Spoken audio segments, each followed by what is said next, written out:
शीरी बेगम जितना ध्यान नित नए मंसूबों पर देती है, इतना अगर अरसलान की तरफ देती तो आज वो इतना बिगड़ा हुआ ना होता। सुफियान जो कि शुरू से ही अपनी माँ से दूर रहा था, वो एक सुलझा और कामयाब इंसान बन चुका है, तो दूसरी तरफ अरसलान जो कि एक बिगड़ा हुआ और खुद गर्ज बन चुका है। दौलत अगर इंसान को आसाइशें देती है तो दूसरी तरफ आजमाइशें भी इसके लिए खड़ी होती हैं, और औलाद से बढ़कर कोई भी आजमाइश नहीं हो सकती। शीरी जैसे माँ के किरदार ने तो सबको हिलाकर रख दिया। क्या कोई माँ ऐसा भी कर सकती है? शीरी ने रीशा को राफे की जिंदगी से निकालने के लिए जो जाल बुना है ना, ये सबसे ज्यादा खतरनाक है। शीरी जैन से मिलती है और इसके सामने आंसू बहाने लगती है। मेरी बेटी राफे के साथ बहुत मुश्किल जिंदगी गुजार रही है। राफे मेरी बेटी पर जुल्म करता है क्योंकि वो तुम्हारा और रीशा का माजी जानता है। अब जैन के दिल में रीशा की हमदर्दी जाग उठती है और वो कहता है कि आंटी किसी तरह से एक दफा रीशा से मुलाकात करनी होगी। हो सकता है वो मेरी बात समझ जाए। अगर वो राफे को छोड़ देती है तो मैं इसे अपनाने के लिए तैयार हूँ। शायरी भी इसी मौके की तलाश में थी, फौरन मान जाती है। बहुत जल्द मैं रीशा को तुमसे मिलने के लिए लाऊंगी। रीशा की जिंदगी पुरस्कून बनाने के लिए मुझे किसी भी हद तक जाना पड़ा तो मैं जाऊंगी। आलिया और राफे की नफरत में शीरी ये भूल जाती है कि इज्जत नाम की भी कोई चीज होती है।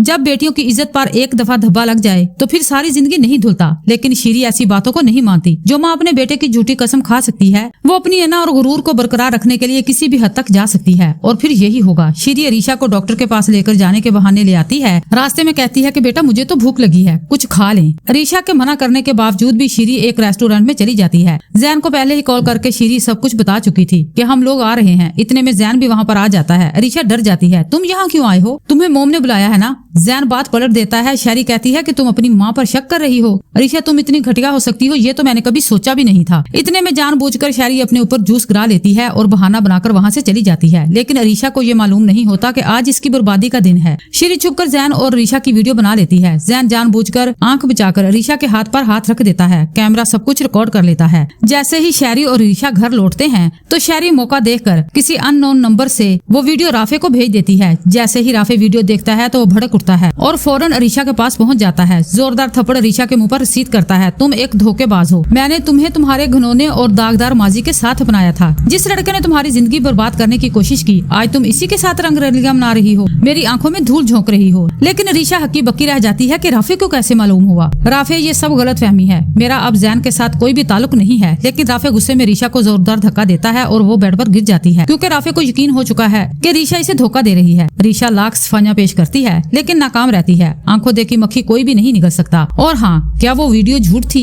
मुझे बताओ कि जैन से मिली हो या नहीं। मुझे जवाब हाँ में या ना में चाहिए। अब रीशा बेचारी सर हिला देती है तो राफे का शक और भी यकीन में बदल जाता है। वो रीशा से कहता है कि बहुत जल्द तुम्हें डिवोर्स के पेपर मिल जाएंगे और फिर तुम जाना अपने इसी आशिक जैन के पास। अब मेरा तुमसे कोई भी ताल्लुक नहीं है। ये कहकर वो वहाँ से चला जाता है।